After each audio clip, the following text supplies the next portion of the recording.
Nandito pa rin tayo kay Sir Bud, mga kakapsat. AMLAC official, mga kakapsat, yung mga nasa AMLAC nagsialisan sa ahensya. Confirm ang pressure galing sa kampo ni Sara. Ala, bakit nagsisialisan yung mga nasa AMLAC? Bakit takot kayong madamay? Diyos ko, Lord. O, siya. Ano pang matasabi mo dito, Sir Bud? Kailan to? 5 hours ago. Okay, here we go, Sir Bud. Nagsisialisan yung mga nasa AMLAC, Mabsat. Bakit? Ano yung pakita? Buenos dias, damas y caballeros. Yesterday, we reported to you the shocking and sad development dito sa hangarin ng gobyerno to really go after Sara Duterte, especially with regards to her crime against the Filipino people, not only in violating the Constitution, but her crime against us. After all, pera natin, yung mga ninakawan niya, mga confidential funds. Elican Del Carmen, shout out, Elican. So, we really need to go after her and to recover those money. And not only to remove her, but to put her behind bars for her crimes. Kaso lang, we also need to produce evidence. Hindi pwede ganun-ganun lang, akusasyon at buka-buka lang. So, in the course of this, we need her bank accounts, we need to know kung sino ang naglalagay ng pera sa bank accounts niya, kanina niya pinapadala ng pera, magkano ba ang pera niya. Kailangan rin natin ma-prove na she accumulated wealth beyond her salin of 88 million. Hindi na kanya ma-justify yung 88 million. What more? Yung billions. Si Trillanes pala, nakita na yung sa Julio Vargas branch ng BPI.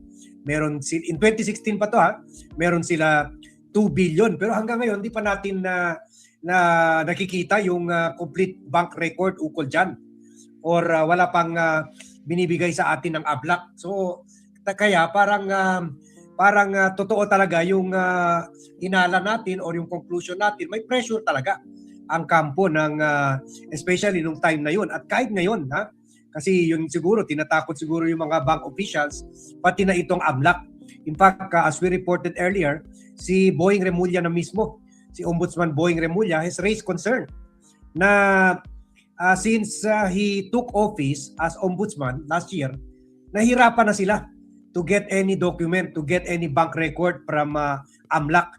Sabi nga niya, bakit mas pinoproteksyonan nila yung secrecy ng mga bangko kaysa yung interest ng taong bayan. Pero sa nakikita natin dito, hindi lang ito interest ng mga bangko ang pinopromote nila. Baka pati interest nila Duterte or baka under pressure sila ng mga Duterte. Kung hindi man sila, baka yung mga bangko na kahit papaano ay nakikita natin ngayon, parang kontrolado rin ng mga bangko itong AMLAC, itong Anti-Money Laundering Council officials. Kasi sa isa mundo lang man sila yan mga opisyalis ng AMLAC, pati yung mga may-ari ng mga bangko. So sabi natin kahapon, baka there could be a pressure from or pananakot sa kampo ni Sara Duterte na kung in the effect na kung manalo siya as president, pwede niya pabaksakin ito mga bangko na ito.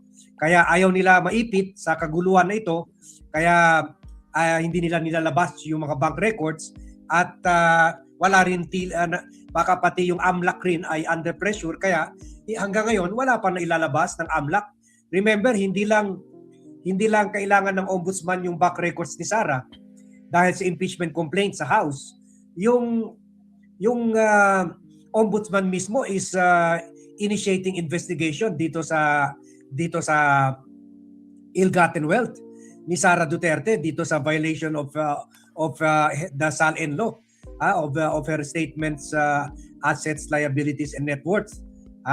So, meron rin na-file na kaso dyan si Senator Antonio Trillanes, na kaya at iba pa mga individual. So, yung ombudsman lang mismo, since last year, they have been asking the AMLAC to turn over to them bank records ni Sara Duterte. Pero hanggang ngayon, wala pa ibibigay. At sabi natin, this could very well be due to the fact na under pressure yung AMLAC as well as yung mga may-ari ng mga bangko Gusto nila na iwasan na lang maipit dito sa nakita na nila yung time ni former President Joseph Estrada, naipit yung isang bangko, yung BDO, kahit papaano nagka-bank run rin noon. Nakakuan rin na kahit very strong yung BDO, pero nagka-problema rin sila sa mga supporters ni former President Joseph Estrada. Kasi sa kanila nag-open yung Jose Velarde account. In fact, they have to change names. Meron sila bangko, original name nila, pinalitan nila ng BDO. So, ganun rin. They really got into financial crisis noon. So, in view of all of this, na kumbaga, pwede natin sabihin, grabe ang pressure ngayon sa AMLAC, nagkakagulo na siguro dyan sa AMLAC. Tila'y may mga news developments this week that will that tends to show na meron nga internal conflict or siguro internal and external chaos within AMLAC, and this could be due to the pressure sa AMLAC. In fact, the pressure appears to be so strong na itong executive director nila ay humingi na kung pwede ilipat siya sa ibang ahensya ng gobyerno. At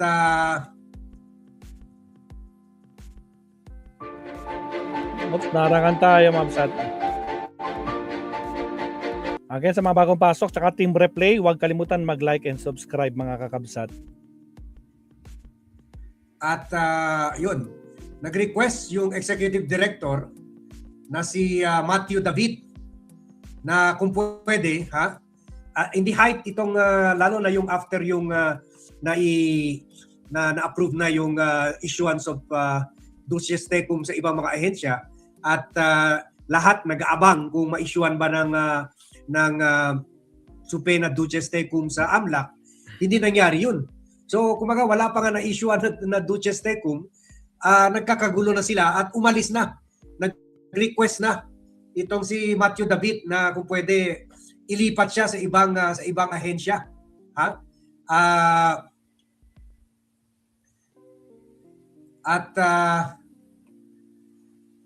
Walang dahilan binigay dito sa request niya dito. Basta lang inanunsyo lang nila itong linggo, kahapon, na humingi itong si David na executive director ng AMLAC kung pwede ilipat na lang siya sa another post sa Bangko Sentral ng Pilipinas. So, bigla-bigla nito kahit yung mga insiders na ng AMLAC ay nabigla. Bakit bigla-bigla? Kumbaga maganda naman yung trabaho niya. Kaya nag-announce sila ng kapalit nito na si AMLAC official Arnold Cabanlit ang papalit dito as executive director. At acting director. Yun, sana maganda yung performance nitong si David dahil under sa kanya na freeze nila yung 27.8 billion worth of assets linked to people involved sa flood control anomaly. At ito si David was appointed 2022 pa. Dati ito assigned as director of AMLAC's Investigation and Enforcement Department. So very crucial pa naman, investigation and enforcement, and director, and then deputy director of the Bangko Sentral ng Pilipinas, Office of the General Counsel and Legal Services. At under his leadership, na-freeze nga yung 27.8 billion worth of assets of 862 individuals and 648 entities in relation to the flood control. So kasama dito yung 970 bank accounts, 7,970 bank accounts, 212 real properties, and 253 motor vehicles, and 11 aircraft nila Saldico at ni sana kasama ni Martin Romualdez. So Saldico at saka siguro mga Kong contractor, contractor. 11 aircraft, mga aeroplano at helicopter ito. So, kumbaga, kahit pa paano, makikita natin, matino itong si David, In fact, tumagal rin siya dyan sa pwesto at dahil kumpiyansa sa kanya itong si BSP, Bureau Bangko Sentral ng Pilipinas Governor and also Head of AMLAC na si Eli Remullona Jr.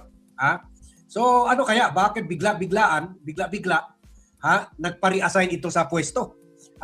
Siguro grabe talaga yung pressure. Baka sila mismo nag-aaway-away sila. Baka itong si David gusto na ilabas yung record ng bank accounts ni Sara Duterte at ni Digong.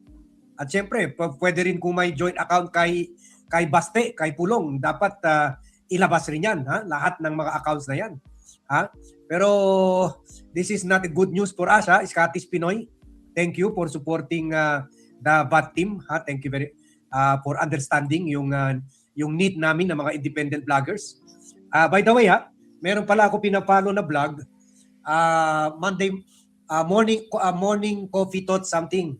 Na maganda siya, very fair siya. Yung although kakamping pero maganda ang research niya, morning coffee thoughts, pero sinabi hanggang April 20 na lang ata o 25 sila dahil yun nga mahirap talaga yung mga independent vloggers mag-exist. Nabubuhay lang mga vlogger at yung iba nga dyan, gumaganda pa yung mga channel nila. Ang dami mga pagaling yung mga video nila kasi well-funded sila either by kampo nila Duterte or kampo ng ni President Bongbong Marcos, nila Martin Romualdez. Pero yung mga independent tulad yung Morning Coffee Talks, sinabi na after several years na nag-operate sila, tumutulong to educate the people on issues, magaling sila mag-research ng issue. So it's about time they will close the page na. So sayang. Kaya okay itong ginawa ni Scottish Pinoy to support independent and truthful vlogging. Kung meron kayo pinapalo na independent vlogger, suportahan nyo kasi mahirap magpatagbo ng channel na ikaw lahat abono sa staff, sa oras at sa equipment. Nakita nyo naman. Although mahal, super mahal yung camera natin, pero ang ganda, very high-tech at nadadala natin sa mga lakad-lakad natin. At nakaka-vlog tayo, di ba? At marami tayong issues na ko-cover ngayon. So yan, at in the process pa rin tayo of recruiting more staff. So yun ang another challenge. O si Jeka, thank you Jeka. Really appreciate this. Thank you very much. Kasi the only way for independent vlogger to remain independent is to at least meron tayo pang abono, pero yung morning coffee thoughts something na pinapalo ko rin na YouTube Facebook page magko-close na. Hindi na daw maka-abono yung administrator ng page na yun. Sayang. Independent pa naman sila. So, pero that shows also na busog sila either sa mga Marcos camp tulad ng mga ibang vloggers dyan o karamihan ng mga vloggers dyan.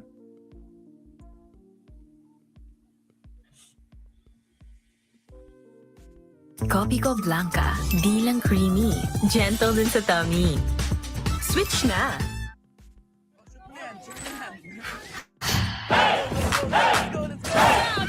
It's now.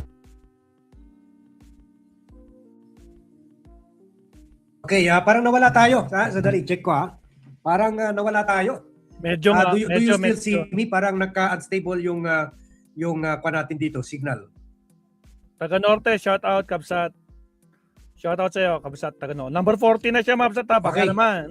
Andyan pa si Bat, di ba? Ayan. Okay, good. Okay. So, yan, okay. So, yan, that is another issue affecting the AMLAC. So, baka itong pag-alis nitong si Executive Director David has to do with the internal struggle. Baka yung iba dyan natatakot kay Sara, natatakot sa mga bank, sa pressure ng mga bank owners na ayaw rin masangkot, ayaw rin maipit. Kasi syempre kung lalabas yung accounts ng mga bangko, isosomon rin ng Justice Committee yung mga bank executives, at least yung mga bank managers. At nakita na natin ito, nangyari na ito sa Velarde account doon sa impeachment ni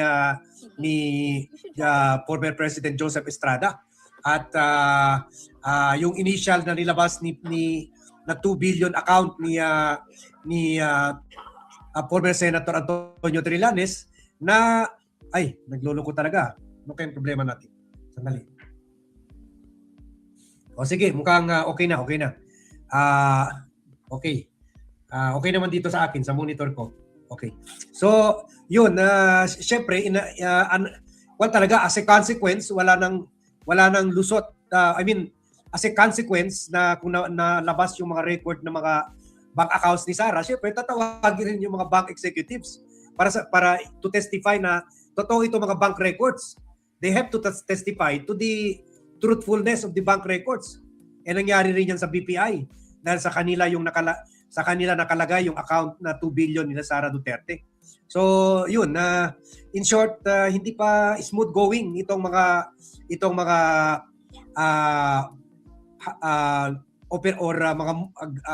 galawan ng mga or action ng Justice Committee to secure the documents, kasi ito nga hindi lang problema sa AMLAC, baka problema rin sa mga bank officials.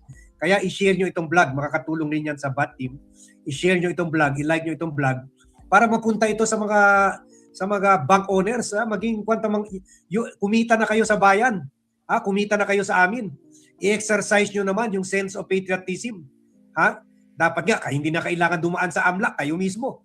Mag-turnover na kayo ng mga dokumento, mga bank accounts ni Sara Duterte, kung meron siya malalaking account sa inyo. Dapat i-turnover niya. Huwag kayo matakot. Kung magsama-sama tayo para idiin ito si Sara, hindi mananalo yan sa 2028, lalo na kung lalabas na yung mga bank records. So, yun na lang.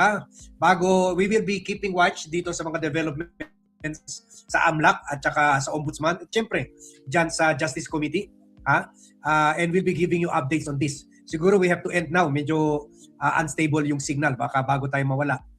Pero we'll continually be... Salamat, Sir Bad. So, yung mga absat, no, Diyos ko Lord, Rudy, nagsisialisan na yung mga AMLAC official, Diyos ko Lord, no? So, may kinalaman ba dito ang kampo ni Sara? Nakapaw! Anong nangyayari? Alright. So, yan po yung topic natin kay Sir Bad. Puntahan nga natin kagad si attorney. Nakadalawang topic na tayo kay Sir Bad. Diretso tayo kay attorney. Wait, countdown muna natin para alam natin saan natin puputulin. Wait lang. Saan na yun? Countdown in 30 seconds.